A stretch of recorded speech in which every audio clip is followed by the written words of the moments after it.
नमस्कार. आज आपण जावाच्या जगात खोलवर जाणार आहोत.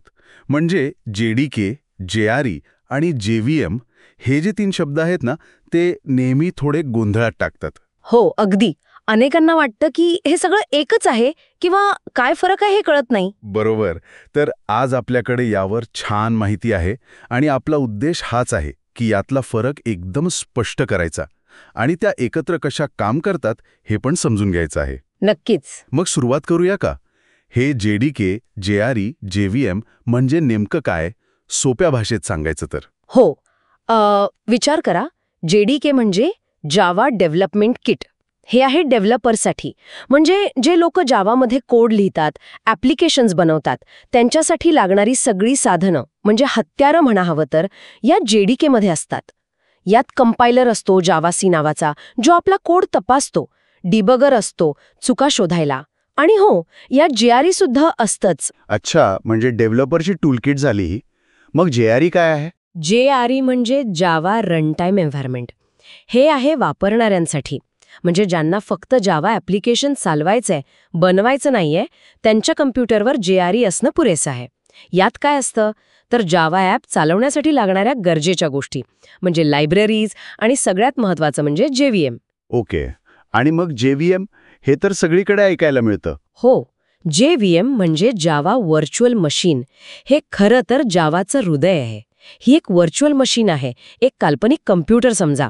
याचंच मुख्य काम आहे जावाचं कोड म्हणजे बाईट कोडला त्या मशीनवर चालवणं. मग ती विंडोज असो, मॅक असो किंवा लिनक्स, JVM मुळेच हे शक्य होतं. म्हणजे क्रम असा झाला, JDK मध्ये JRE असतं आणि JRE मध्ये JVM. डेव्हलपरला JDK लागतं, वापरणाऱ्याला फक्त JRE पुरतं आणि JVM हे दोघांमध्येही असतं आणि तेच खरं काम करतं. अगदी बरोबर पकडलंय. आणि या JVM मुळे ते म्हणतात ना, एकदा लिहा कुठेही चालवा किंवा राईट वन्स रन एनिवेअर. हे कसं शक्य होतं? बाईट कोडमुळे. हो, बरोबर. यामागे बाईट कोडची संकल्पना आहे. काय होतं की जेव्हा तुम्ही जावा कोड लिहिता .java फाईल, तेव्हा कंपायलर जावा त्याला थेट मशीन कोडमध्ये रूपांतरित करत नाही, जसं C++ मध्ये होतं.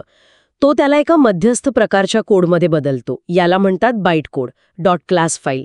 हा बाईट कोड कोणत्याही विशिष्ट ऑपरेटिंग सिस्टीमवर अवलंबून नसतो. तो एक प्रकारे युनिव्हर्सल असतो. अच्छा. आणि मग जेव्हा तुम्ही ते ॲप्लिकेशन चालवता, तेव्हा त्या विशिष्ट सिस्टीमवर असलेलं JVM हा बाईट कोड घेतो आणि त्याला त्या क्षणी त्या मशीनला समजेल अशा भाषेत, म्हणजे नेटिव्ह मशीन कोडमध्ये रूपांतरित करतो.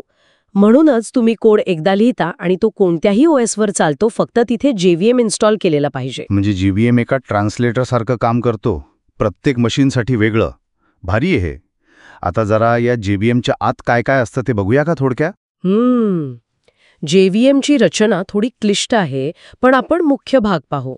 यात साधारणपणे 3 मोठे विभाग असतात. पहिला म्हणजे क्लास लोडर सबसिस्टम. याचं काम आहे तुमच्या जावा क्लास फाईल्स .class मेमरीमध्ये लोड करणं, म्हणजे प्रोग्राम सुरू झाल्यावर कोड आत घेणं. ओके, कोड लोड झाला. पुढे आहे रन टाईम डेटा एरिया.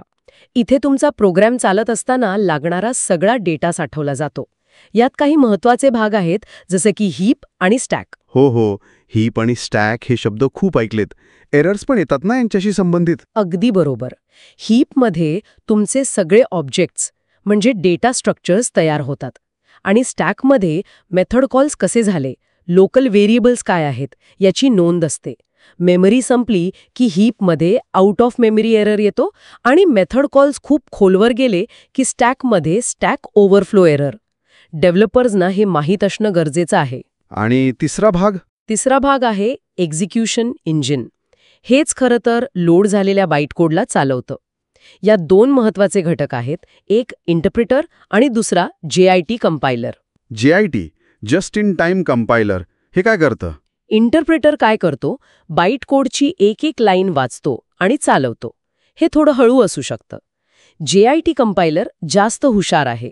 ते काय करतं की चालताना बघतं की कोडचा कोणता तुकडा वारंवार वापरला जातोय, ज्याला हॉटस्पॉट म्हणतात, आणि फक्त त्या तुकड्याला ते थेट नेटिव्ह मशीन कोडमध्ये कंपाईल करून ठेवतं. मग पुढच्या वेळी तो भाग खूप वेगाने चालतो. यामुळे एकूण परफॉर्मन्स सुधारतो. वा, म्हणजे परफॉर्मन्स बूस्ट मिळतो त्याने. अच्छा, अजून एक गोष्ट ऐकली आहे जावाबद्दल की त्यात मेमरीचं टेन्शन नसतं फारसं. गार्बेज कलेक्शन काहीतरी असतं. हो, गार्बेज कलेक्शन GC हे JVMचे खूप महत्वाचं वैशिष्ट्य आहे. आपण प्रोग्राममध्ये ऑब्जेक्ट्स तयार करतो ते हीप मेमरी वापरतात. जेव्हा त्या ऑब्जेक्ट्सचा वापर संपतो म्हणजे ते आता लागत नाहीत तेव्हा त्यांची मेमरी परत मिळवावी लागते, नाहीतर मेमरी वाया जाईल.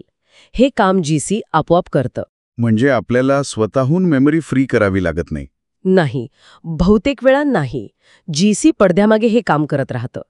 ते काय करतं की जे ऑब्जेक्ट्स वापरात नाहीत त्यांना शोधून त्यांची मेमरी मोकळी करतं. ह्यात पण प्रकार आहेत, जसं की मायनर GC जे तरुण ऑब्जेक्टसाठी वारंवार आणि पटकन चालतं, आणि मेजर GC जे संपूर्ण हीपवर चालतं, जरा कमी वेळा पण जास्त वेळ घेतं. म्हणजे घराची रोजची साफसफाई आणि मग दिवाळीची मोठी साफसफाई, तसं काहीसं. अगदी. आणि आता तर G1 GC, ZGC, शेनंडोआ असे खूप ॲडव्हान्स GC अल्गोरिदम्स आले आहेत जे कमीत कमी वेळेत किंवा ॲप्लिकेशनला न थांबवता हे काम करण्याचा प्रयत्न करतात. मग डेव्हलपर्स यात काही बदल करू शकतात का, म्हणजे ॲप्लिकेशनचा परफॉर्मन्स वगैरे सुधारायला? हो, नक्कीच. याला म्हणतात JVM ट्युनिंग. हे खूप महत्वाचं आहे, विशेषतः मोठ्या ॲप्लिकेशनसाठी. तुम्ही JVMला किती हीप मेमरी वापरायची हे सांगू शकता, -XMS आणि -XMX पॅरामीटर्स वापरून. किंवा तुम्ही विशिष्ट प्रकारचा GC अल्गोरिदम वापरायला सांगू शकता, -XX plus use G1 GC असं काहीतरी. आणि हे कसं कळणार की काय बदलायचं? त्यासाठी GC लॉग्स उपयोगी पडतात. ते चालू करून GGC plus print GC details वगैरे वापरून तुम्ही बघू शकता की GC किती वेळ चालतंय, किती मेमरी मोकळी होतीये. त्यावरून मग कुठे अडचण आहे हे कळू शकतं आणि त्यानुसार बदल करता येतात. बरं, म्हणजे बरीच माहिती मिळाली आज. JDK डेव्हलपमेंटसाठी, JRE फक्त रन करण्यासाठी आणि JVM हे सगळं चालवणारा आणि सांभाळणारा मुख्य घटक, जो बाईट कोड चालवतो आणि GCद्वारे मेमरी पण मॅनेज करतो. बरोबर. तर मग या सगळ्या चर्चेतून आपण काय निष्कर्ष काढू शकतो? मुख्य मुद्दा काय? मुख्य मुद्दा हा आहे की हे तिन्ही घटक JDK, JRE, JVM समजून घेणं हे फक्त थिअरी नाहीये.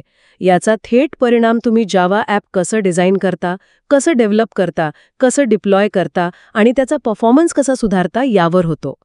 JRE आणि JDK मधला फरक कळला की प्रोडक्शनमध्ये काय टाकायचं आणि डेव्हलपमेंट मशीनवर काय हवं हे स्पष्ट होतं. उगाच जास्त गोष्टी इन्स्टॉल होत नाहीत. आणि JVM कसं काम करतं, त्यात हीप, स्टॅक, GC, JIT काय आहे हे कळलं की तुम्हाला एरर आल्यावर ती लवकर सोडवता येते आणि ॲप्लिकेशन जास्त चांगलं परफॉर्म करण्यासाठी ट्यून करता येतं. अगदी बरोबर. जाता जाता ऐकणाऱ्यांसाठी विचार करायला एखादा मुद्दा. नक्कीच. आपण GC बद्दल बोललो. हल्ली ZGC आणि सेनोडामियासारखे नवीन GC अल्गोरिदम्स येत आहेत, जे म्हणतात की ते अगदी काही मिलीसेकंदात किंवा त्याहून कमी वेळात लो लेटन्सी GC करतात. तर विचार करण्यासारखा मुद्दा हा आहे की अशा GCमुळे ज्या ॲप्लिकेशन्सना अगदी रिअल टाईम प्रतिसाद हवा असतो, उदाहरणार्थ फायनान्शियल ट्रेडिंग, गेमिंग, त्यांच्या डिझाईनवर आणि डेव्हलपर्स त्यांच्या विचार करण्याच्या पद्धतीवर काय परिणाम होऊ शकतो, त्यांना मेमरी मॅनेजमेंटबद्दल वेगळा विचार करावा लागेल का? खूपच इंटरेस्टिंग पॉइंट आहे हा. यावर नक्कीच विचार करायला हवा. चला तर मग आजची आपली ही जावाच्या अंतरंगातील सफर इथेच संपूया. धन्यवाद. धन्यवाद.